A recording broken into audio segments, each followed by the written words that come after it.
ചെലവാടാ. ചെലവാ? എന്ത് ചെലവ്? എടാ നീ അറിഞ്ഞിട്ട് ഒരു പണി കിട്ടി. അതെയാ? എടാ എന്ത് പണിടാ? എടാ മെഡിക്കൽ സ്ക്രൈബിങ്. ഈ സംഭവം എന്താണെന്ന് ഞാൻ പറഞ്ഞുതരാം. മെഡിക്കൽ സ്ക്രൈബിംഗ് എന്ന് പറഞ്ഞാൽ ഒരു ഡോക്യുമെന്റേഷൻ ജോബാണ്. ഇപ്പോൾ ഒരു ഡോക്ടറും ഒരു പേഷ്യന്റും തമ്മിലുള്ള കോൺവെർസേഷൻ ഇപ്പോഴത്തെ നമ്മളെ മോഡേൺ ടെക്നിക്സ് എല്ലാം യൂസ് ആക്കിയിട്ട് അതൊരു ഡോക്യുമെന്റ് ആയിട്ട് ചെയ്തു വെക്കുന്നതാണ് മെഡിക്കൽ സ്ക്രൈബിംഗ് എന്ന് പറഞ്ഞാൽ. പിന്നെ നമുക്കിപ്പോൾ നമ്മുടെ IT മെഡിക്കൽ രംഗത്ത് തന്നെ നമുക്ക് ഒരു വർഷം കൊണ്ട് തന്നെ നമുക്ക് നല്ല രീതിയിലുള്ള പ്രൊഫഷണൽ ആവാൻ വേണ്ടിയിട്ട് ഈ ഒരു ഇൻഡസ്ട്രി സഹായിക്കും. നല്ല സാലറി ഉണ്ടാവല്ലേ?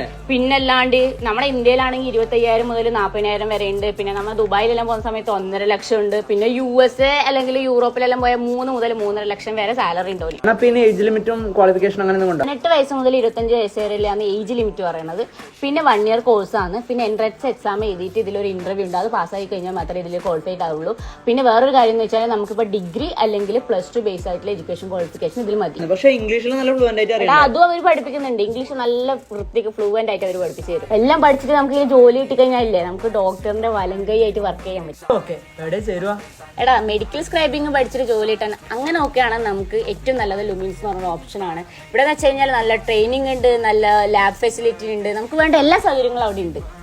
നാളെ അഡ്മിഷൻ എടുത്താലോ? പിന്നല്ലാണ്ട്